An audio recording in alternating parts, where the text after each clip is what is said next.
Welcome back. Now, whether you choose to use the regular ChatGPT window, or you choose to use plugins, or you choose to use GPTs, you can get assistance from ChatGPT with your written content. You'll see that there are several featured apps in the GPT store. You'll see that if you search the plugin store for write or writing, that you have a number of applications.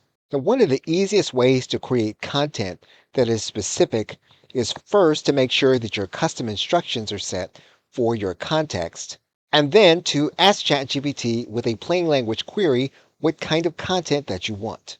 Once you have your content, you can scroll down to the bottom of the post. You can click the copy button, and all of the content will be ready for you to paste into your word processing document. You can then ask for specific images to accompany your content. And you can use the ChatGPT DALL-E engine in order to create them. And what will happen is that ChatGPT will begin to attempt to accommodate you on your request, and you'll see the images created according to its perception of what it is that you have asked for.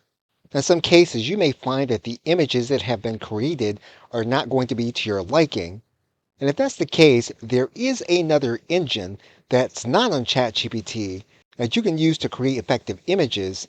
That platform is called Midjourney, and you can use it in order to create photorealistic images as well as images for any occasion.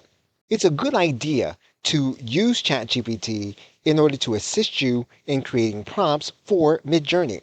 And we will undertake that in the next video. Okay, so with that, thanks, and I will see you in the next video.